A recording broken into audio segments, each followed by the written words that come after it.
이렇게 지난 시간 제가 드렸던 여러분에게 그 전했던 말씀의 핵심은 하나님께서 주셔야 한다는, 물론 이제 그것은 그 앞에 말씀을 드렸고, 하나님이 내 손에 붙여 주셔야 그것이 뒤끝이 없다, 깔끔하다, 누구 하나 시비 걸지 않는 그런 것이 된다, 그 말씀이었어요.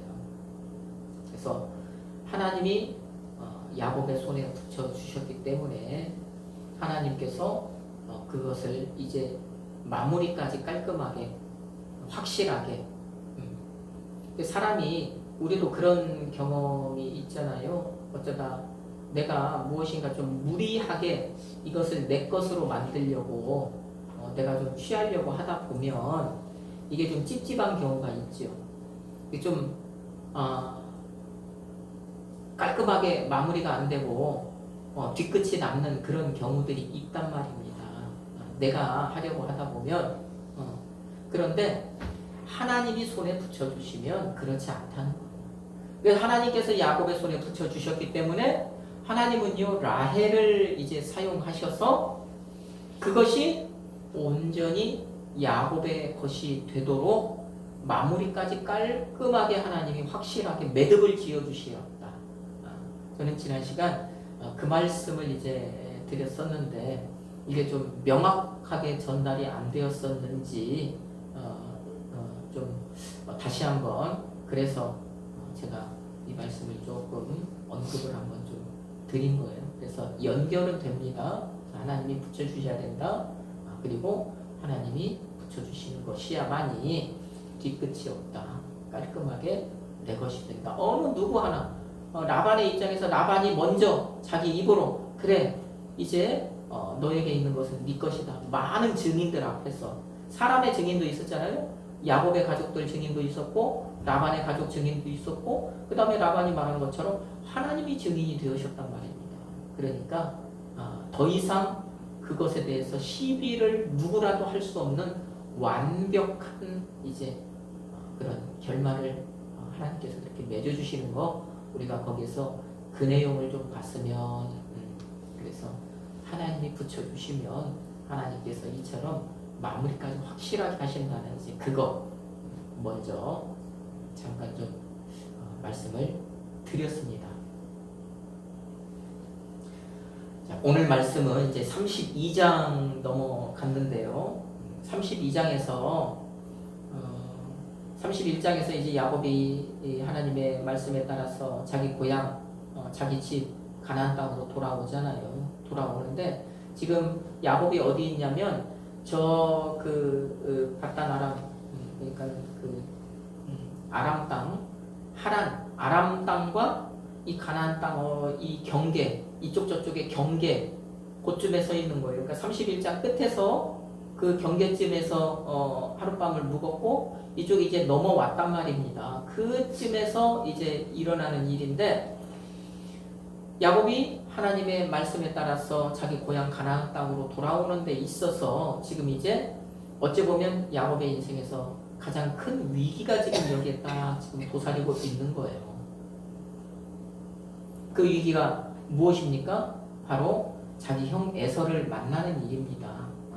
형과 이제 상봉을 해야 되는데 과연 어떻게 상봉이 되어질까 하는 그 문제가 있단 말입니다. 최대의 문제, 야곱이 지금 가나안 땅으로 돌아오는 데 있어서 최대의 문제, 최고로 위험한 순간, 이게 바로 지금 이제 오늘 말씀에서 펼쳐지는 것입니다. 야곱도 그것을 알지요. 내가 이제 아버지의 집으로 돌아가는 데 있어서 가장 큰 걸림돌은, 가장 큰 문제는 형과의 만남이다라는 것을 알아요. 그러니까 이제 3절 말씀에서 야곱이 자기가 형을 만나기 전에 먼저 어떻게 하냐면 자기 종들을 먼저 보냅니다. 앞서서 1차로 보내고 자기가 이제 가서 형을 만나려고 하는 그 마음으로 종들을 먼저 보내는 거예요.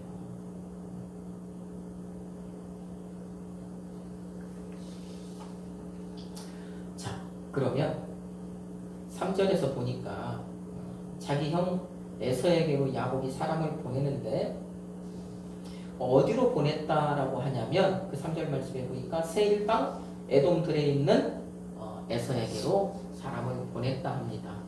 근데 우리는 들이라고 하면 우리 그 보던 게 있으니까 우리는 그냥 이렇게 초록빛이 물들어 있는 그런 들판으로 생각하는데 여기는 광야입니다. 광야. 아주 소수를 제외하고는 다 건기에는 말라 비틀어지는 광야. 그 광야 어딘가 땅에 지금 에서가 자기의 왕국을 건설하고 거기서 살아가고 있는 거예요. 그러니까 야곱이 그 땅, 그 에서의 왕국으로 지금 자기 종들을 보내고 있는 것이죠. 먼저. 그러면 성경에서는 생략이 되어 있지만 우리가 여기서 하나 알 수 있는 게 뭐냐? 야곱은 지금 에서가 어디에 살고 있다라고 하는 것을 알고 있는 거예요. 이미. 그렇다면 에서가 지금 어떤 상황이라고 하는 그것이 저 바다나람에 살고 있던 야곱에게까지 소문이 났다는 얘기입니다. 소문이 들렸다는 거예요. 그러니까 누구누구의 아들 어디 가나안 땅에 살고 있는 누구누구의 아들이 이제 독립을 해가지고 어디에 자기 왕국을 건설했는데 그 사람 이름이 무엇이더라 어쩌다 하는 그것들을 야곱이 알고 있는 거죠. 그러니까 가나안 땅에 들어오면서 정확하게 그 자기 형이 있는 그곳으로 자기 종들을 먼저 보내서 안부 인사를 하는 겁니다. 그러니까 잘 됐다는 거죠. 야곱 못지않게 에서도 잘 돼 있다는 거예요. 그러니까 어마어마하게 크게 잘 돼 있으니까 그 소문이 몇백 킬로 떨어진 그 멀리까지도 그 소문이 난 겁니다. 자, 그런 상황이 이 3절 말씀 속에 이렇게 좀 녹아져 있다라고 하는 것. 그래서 야곱은 에서가 어디에 살고 있는지를 알고 있었다. 그렇기 때문에 자기 종들을 먼저 자기가 형을 만나기에 앞서서 먼저 그 땅으로 자기의 종들을 보냈다고 하는 이제 그것이 3절 말씀 속에 녹아져 있다는 것. 자, 그러면 왜 야곱은 도대체 왜 자기 종들을 에서에게로 보냈을까?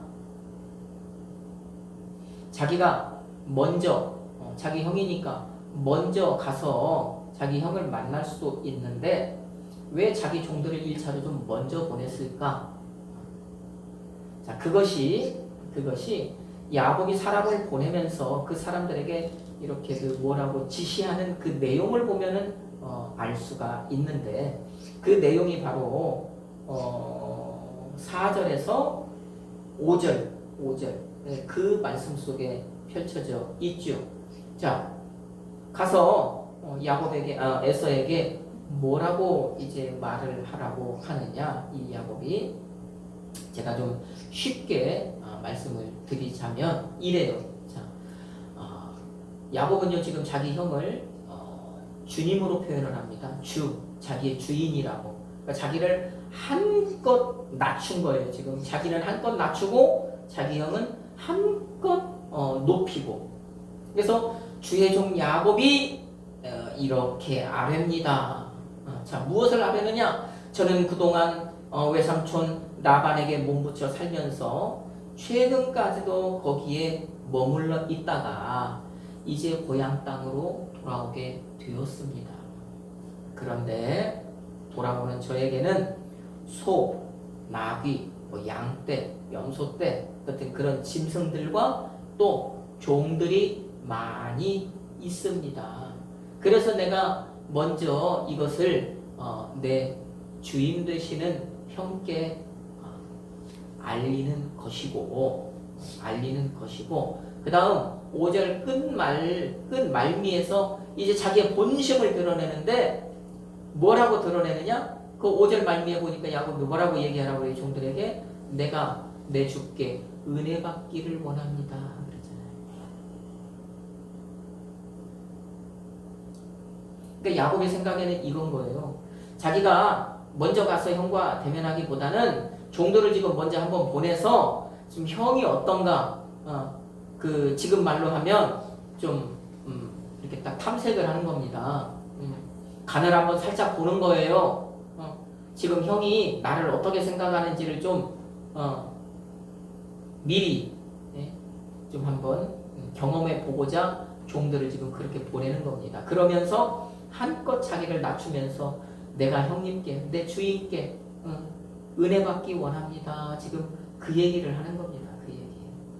이 은혜 받기 위한다는 이 말은요, 다른 말로 하면 나를 좀 자비롭게 대해달라고 하는 그 말입니다. 너그러운 마음으로 나를 좀 받아달라고 하는 그 말입니다. 그러면 야곱이 왜 이런 말을 에서에게 할까요? 저 27장의 사건 때문이잖아요. 27장에서 야곱이 이 아버지의 그죠? 에서가 볼 때 그 아버지의 축복을 싹 가로채 버렸잖아요. 그죠? 그러니까 에서가 그때 울고불고 하면서 원통하다고 하면서 야곱이 내 장자권도 뺏어가고 아버지의 축복도 다 빼앗아가고 그러면서 한 얘기가 무엇이었습니까? 이제 아버지를 곡할 날이 다가왔을 때, 다시 말하면 아버지 돌아갈 때가 얼마 안 남은 것 같으니까 아버지만 돌아가시고 나면 내가 저 야곱을 어떻게 한다고 그랬어요? 죽여버린다고 그랬잖아요.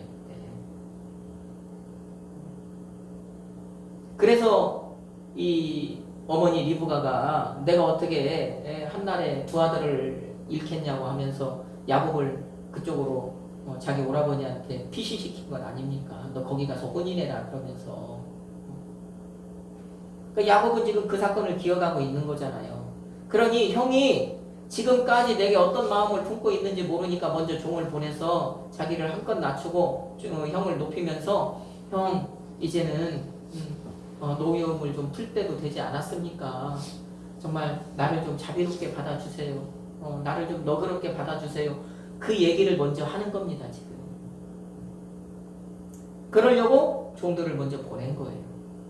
자, 야곱의 그 말을 이제 받아서 종들이 그 에돔 왕국 에서에게로 출발을 했지요. 자, 갔다가 돌아왔습니다. 6절 말씀해 보니까 돌아왔는데 갔다 와서 하는 말이 뭐라고 얘기를 해요? 6절에 보니까 6절 말씀 같이 한번 읽어봅시다. 사자들이 야곱에게 돌아와 이르되 우리가 주인의 형 에서에게 이른즉 그가 400명을 거느리고 주인을 만나려고 오더이다. 아멘. 자, 이 얘기는 뭐냐면 이 지금 종들이 야곱의 말을 받아가지고 에서에게 갔단 말이에요. 야곱의 형 에서에게 갔어요. 그런데 가다 보니까 이미 에서가 400명의 사람을 거느리고 야곱을 향해서 오더라는 거예요. 에서가 이미 야곱을 향해서 출발해서 오더라는 거예요. 그래서 길에서 만났다는 겁니다. 자, 그러면 이 얘기는 또 무슨 얘기냐? 에서도 야곱이 어디에 있는지를 지금 알고 있는 거예요? 모르고 있는 거예요? 알고 있는 거죠. 그죠? 그러니까 야곱을 향해서 발걸음을 옮긴 것입니다. 그럼 이때 이미 에서는 에돔 왕국이라고 하는 지금 뭐 우리나라 막 이런 나라같이 큰 나라는 아니에요. 당시는 이 성경 이 지금 문화에서 이때쯤은 왕국이라고 해봐야 어느 한 동? 뭐 아니면은 좀 커봐야 뭐 대전으로 따지면 한 구? 그 정도가 이 사람들이 말하는 지금 왕국입니다. 그래서 지금도 그런 문화들이 있어서 중동 쪽은 다 부족 국가잖아요. 부족. 한 나라에 뭐 수백 개의 부족들이 있지 않습니까? 그 부족들이 옛날에는 다 자기 왕국을 건설하고 살던 그 사람들이에요. 그것처럼 에돔도 지금 이제 하나의 이렇게 왕국을 건설했는데 어마어마한 그런 땅덩어리가 아니라 그 일대에 어떤 그 부족 국가를 세운 겁니다. 어쨌든 한 나라의 왕이에요. 에돔 그 에서가. 그러니까 한 나라의 왕이라는 것은 그 주변에 자기 정부원들이 자기 그 나라 백성이 국민이 있다는 얘기잖아요. 다시 말하면 자기 나라 주변으로 지금으로 말하면 안테나를 다 설치해 놨다는 거잖아요. 그 안테나를 통해서 정보를 수집하고 있는 거잖아요. 누가 쳐들어오는지 안 쳐들어오는지 뭘 알아야 될 것 아닙니까? 이미 그런 시스템이 구축이 되어 있는 거죠. 그런데 어느 날 이제 그 안테나를 통해서 어떤 정보가 에서에게 들어오는 거죠. 어느 날 느닷없이 어떤 사람이 우리 왕국 근처에 나타났는데 이 사람이 보통 사람이 아니더라는 거예요. 왜? 보통 우리가 뭐 짐승떼, 양떼나 염소떼를 기르면 뭐 몇 마리, 몇십 마리, 많아야 몇십 마리인데 이 사람은 짐승떼를 몰고 지금 우리 쪽으로 오고 있는데 세상에 짐승떼가 끝이 안 보인다는 거예요. 얼마나 많은지 끝이 안 보이는 가축대, 그것도 뭐 양과 염소만 있는 게 아니라 뭐 낙타부터 해가지고 여러 가지 나중에 그 에서를 위해서 선물을 준비하는 걸 보면 엄청나잖아요, 종류도. 그런 말도 안 되는 상상할 수 없는 짐승떼를 이끌고 누가 이쪽을 지금 건너오고 있다 하는 게 에서에게 들린 거죠. 그래? 그러면 그 사람이 어떻게 생겼고 어디에서 왔는데? 하니까 이 사람들이 이제 하는 얘기가 이 사람은 생김은 이렇게 생겼고 저 어디 바다나람 누구네 집에서 출발해서 가나안 땅을 향해서 가고 있다고 한다? 에서 입장에서 그러니까 어떻게 되는 거예요? 내가 아는 사람 같은데? 내 동생 같은데? 그쵸? 누구의 집에서 출발해서 어디로 가는 거면 분명히 내 동생이네? 알게 된 거예요, 그렇게. 그러니까 이미 야곱이 자기 종들을 그 형 에서에게 보낼 때 에서도 그것을 알고 야곱을 향해서 출발을 한 겁니다. 그래서 야곱을 향해서 온 거예요. 자, 그런데 문제가 있죠. 종들이 와서 하는 얘기가 그 에서라는 사람이 그냥 오는 것이 아니라 몇 명을요? 400명을 거느리고 지금 주인에게 오더이다 그러잖아요. 이 400명, 숫자 4. 여러분 제가 이 숫자에 대해서 몇 번 말씀을 드렸는데 이 4라고 하는 숫자는 성경에서 무슨 의미가 있다고 그랬습니까? 안전이라고 하는 의미가 있어. 안전한 수. 땅에서 안전한 수. 그러면 이 400명을 에서가 지금 거느리고 온다라고 하는 것은 이 400명이 에서의 안전을 책임지는 사람이라는 거지요. 그러면 당시 에서는요, 에돔 왕국의 왕이니까 이 400명은 그 왕의 호위무사들인 거예요. 오늘날로 말하면 대통령 경호원들인 거예요. 그러니까 에서가 자기 경호원 400명을 거느리고 지금 야곱을 만나려고 오는 겁니다. 야곱이 이 얘기를 들었을 때 이런 그 일련의 사정, 일련의 과정, 지금 어떤 상황이라는 거 야곱이 알았겠어요? 몰랐겠습니까? 알았죠. 당시의 문화에서는 이게 충분히 납득이 되어지고 하는 것이니까. 그러니까 형이 저 에돔 왕국의 왕인데 그 형이 자기 호위무사 400명을 지금 거느리고 나를 만나러 오는구나. 그러면 왜 만나러 올까? 왜 만나러 오겠어요? 야곱의 생각에서는요, 왜 만나러 올까? 다른 것이 아니죠. 자기 죽이러 오는 거잖아요. 그동안 일을 갈고 있었던 것, 이제 그 계획을 실행에 옮기려고 오는 거잖아요. 그렇게 생각될 수밖에 없잖아요. 자, 그것을 우리가 7절 말씀을 통해서 알 수 있지 않습니까? 그 400명을 거느리고 온다. 자기 형이 지금 경호원 400명을 거느리고 자기 쪽으로 달려오고 있다고 하는 이 말을 들었을 때 야곱이 그 순간 어떻게 됩니까? 7절 말씀에 야곱이 심히 두렵고 답답하여 그러잖아요. 거기 보니까 이 얘기는 야곱이 생각할 때 형이 좋은 마음으로 오는 게 아니라는 거예요.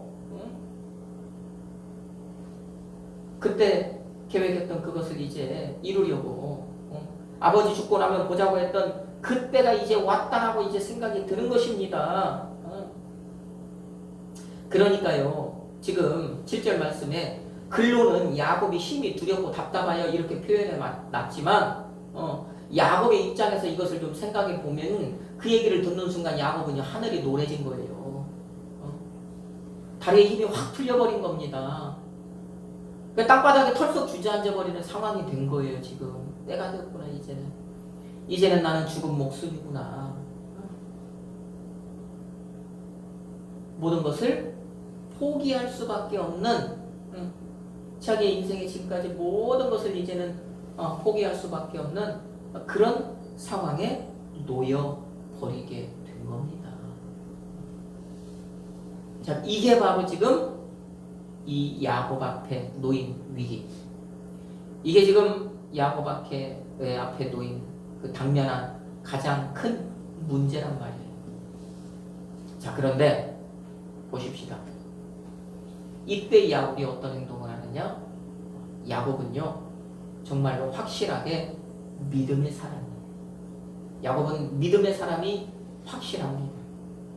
이때 야곱의 행동을 보면은 그것이 이제 여실히 드러나요. 그 400명을 이끌고 형이 자기에게로 온다는 소리를 딱 들었을 때요, 이제 그가 처음에는 하늘이 노래지고 정말 자기의 힘이 풀려서 땅바닥에 털썩 주저앉을 수밖에 없는 그런 상황이 되었지만, 이제는 모든 것을 다 이제 포기하고 정말 이제는 죽을 때만 기다릴 수밖에 없는 그런 상황이 되었지만, 자, 그런 상황에서 잠깐 동안은 야곱이 그렇게 되었지만 다시 정신을 가다듬고 이제 야곱이 취하는 행동이 나오는데, 그 행동이 바로 오늘 우리가 읽은 본문 9절에서 12절 말씀이란 말이에요. 9절에서 12절.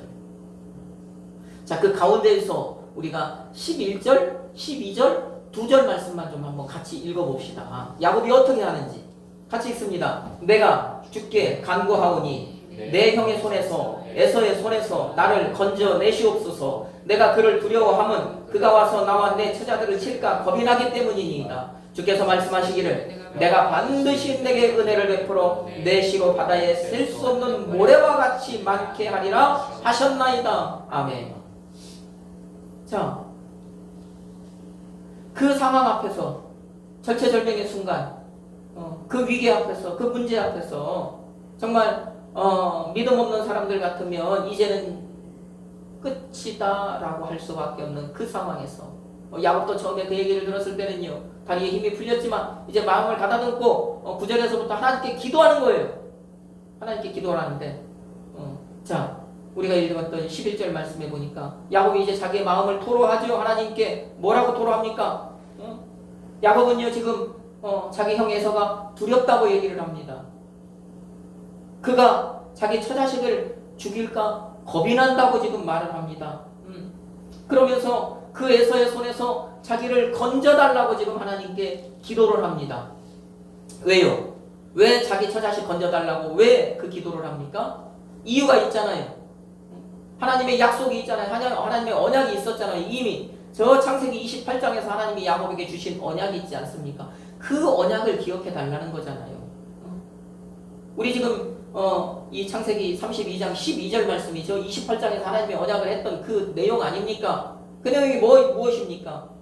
하나님 이렇게 하셨다고, 이렇게 나에게 하겠다고 하셨다. 그 내용. 하나님께서 내게 반드시 내가 너에게 은혜를 베풀어서 너의 씨가 바다의 모래처럼 셀 수 없이 많아지게 하겠다고 하셨지 않습니까? 그러니 나와 내 처자식 죽지 않게 살려주십시오. 지켜주십시오. 나는 두렵습니다. 나는 아무것도 할 수 없습니다. 그런데 하나님은 건져주실 수 있는 분이니까 하나님 건져주십시오. 지금 이 기도를 하고 있잖아요.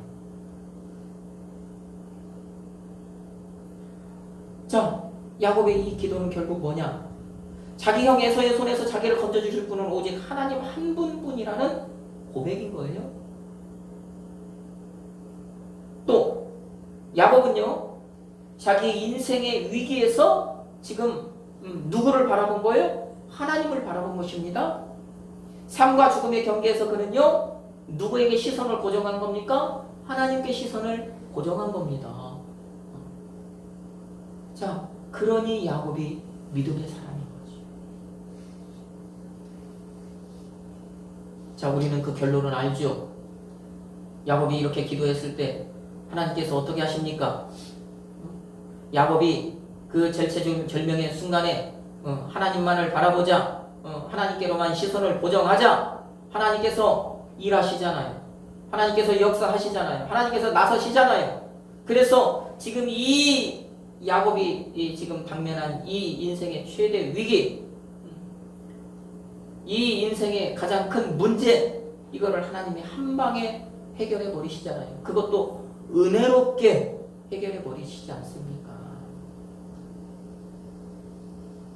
그동안 그 가슴에 쌓였던 그 울분, 억울함, 분노, 이것을 가득 품고 에서가 지금 야곱을 향하여서 왔지만 그 에서가요, 야곱 자기 동생을 보는 순간 그 마음속에 미움과 증오와 이런 것들을 하나님께서 싹 볶는 녹듯이 사라져버리게 하시고 그 형제에 대한 사랑으로 그 마음속을 가득 차게 해주시잖아요.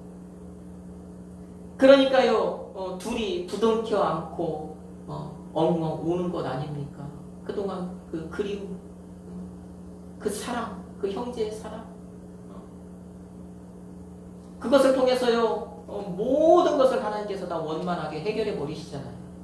깔끔하게. 여러분, 그러면 오늘날, 오늘 이 시대를 살아가고 있는 우리가 오늘 이 말씀을 보면서 그리스도인이라고 하는 우리가 이 가져야 할 어떤 그 삶의 태도, 삶의 자세, 그것은 무엇이겠습니까? 바로 오늘 야곱의 모습이, 야곱이 취했던 그 모습인 것. 인생의 어떤 문제가 닥칠 때, 인생의 어떤 위기가 닥쳤을 때, 그 순간에 우리 주님을 바라보는, 우리 주님께 시선을 고정하는 그 믿음, 이것을 오늘 야곱의 모습을 보면서 정말 우리가 나도 이런 믿음을 가져야 하겠구나라는 그것을 좀 우리가 깨달아야 한다는 것이죠. 그래서 우리 믿는 사람들 혹여라도 우리에게 위기가 닥치면 그 위기 앞에서 이제는 죽게 되었다고, 이제는 정말 살 맛이 없다고, 이제는 이제 끝이라고 그렇게 생각할 것이 아니라는 거예요. 또 혹여라도 저 믿지 않는 세상 사람들처럼 이 위기에서 무엇이 나를 건져줄까, 이 위기에서 무엇이 나를 탈출시켜줄까, 사람을 바라보거나 다른 무엇을 바라보거나 그것들에게 무엇을 구하는 것이 아니라는 거예요. 우리는 어떤 문제를 만났을 때 문제 앞에서 저 사람이 나를 도와줄까, 그래서 이 문제를 해결해줄까, 아니면 저것이 나를 도와서 이 문제를 해결해줄까, 그렇게 생각해야 하는 것이 아니라, 그것들을 바라보는 것이 아니라, 내가 어려움을 당할 때 나를 건져주실 분은 오직 주님 한 분뿐이라고 하는 이 믿음으로 우리도 이 야곱처럼 그분께 시선을 고정해야 한다는 얘기입니다. 그분만 바라봐야 한다는 것입니다.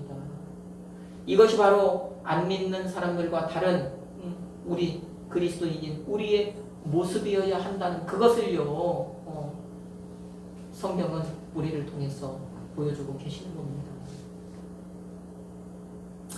안 믿는 사람들은 위기가 오면 끝이에요. 정말로 그 위기에 정말로 끝이 나고 말잖아요. 그런데 믿는 자들에게는 그것이 끝이 아니라 오히려 그것이 회복의, 도약의 발판이 된다는 얘기 아닙니까? 여러분, 이것이 바로 세상 사람들이 말하는 7.8기 아닌가요? 7번 넘어져도 8번 일어난다. 성경 말씀에 그것이 나와요. 한번 찾아봅시다. 잠언 24장 16절 말씀, 거기에 7.8기가 나오잖아요. 잠언서 24장 16절 말씀입니다. 자, 잠언 기자가 뭐라고 얘기합니까? 뭐라고 말씀합니까? 같이 읽습니다. 대저 의인은 7번 넘어질지라도 다시 일어나려니와 악인은 재앙으로 말미암아 엎드러지느니라. 아멘. 보세요. 의인은 7번 넘어질지라도 다시 일어난다고 말씀하잖아요. 이게 7.8기 아니냐고요. 정확하게 7.8기잖아요. 그러면 7번, 왜 여기 숫자 7을, 숫자 7은 완전 수잖아요. 왜 이 숫자 7이 여기에 나옵니까?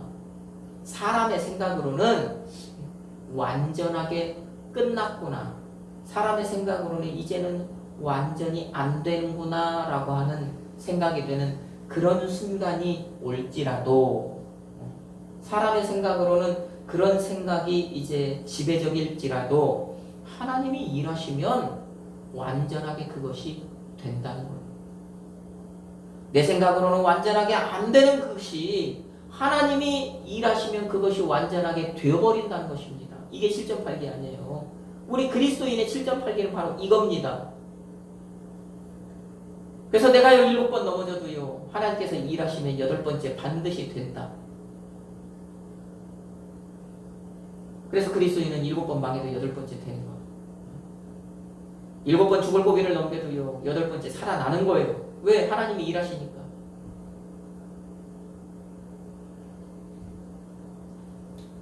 그러면 내가 어떻게 하기만 하면 하나님이 일하신다고요. 내가 어떻게 하기만 하면, 오늘 말씀에 근거하면 내가 어떻게 할 때 하나님의 이런 일하심이 나타난다는 겁니까?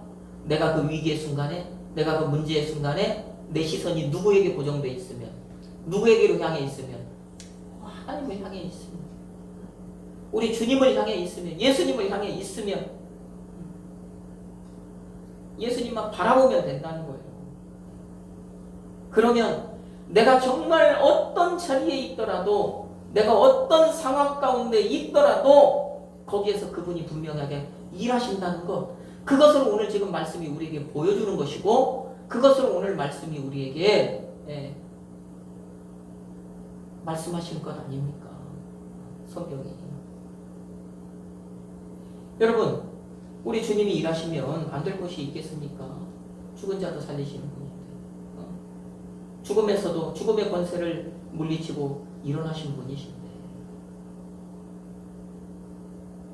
된단 말입니다. 주님이 일하시면.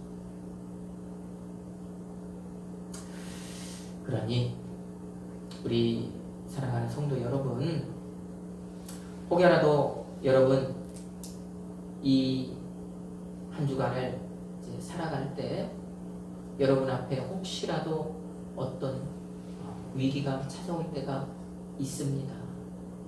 그러면 그때 정말 야곱이 하나님을 바라본 것처럼 여러분도 다른 것을 바라보지 말고 예수님 바라보기를 축복합니다.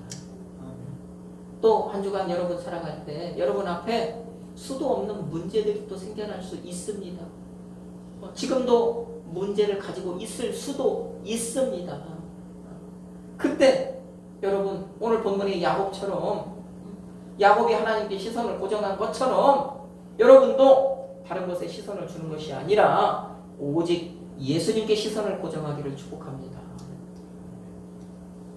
우리가 정말 야곱과 같은 그런 믿음으로 야곱과 같이 그렇게만 한다면 분명히 우리 주님께서는 저와 여러분을 위하여서 역사하실 줄로 믿습니다. 주님께서 역사하시면 우리가 그 위기에서, 그 문제에서 주님의 일하심을 경험하게 됩니다. 위기를 기회로 바꾸시는 주님을 경험할 것입니다. 문제를 복으로 바꿔주시는 주님을 분명히 경험할 것입니다. 그러므로 여러분 모두 한 주간을 살아갈 때 정말 이 시간 결단하시기를, 주님께만 시선을 고정하고 주님만 바라보고 그렇게 살아가기를 여러분이 결단하시기를 예수님의 이름으로 축복합니다.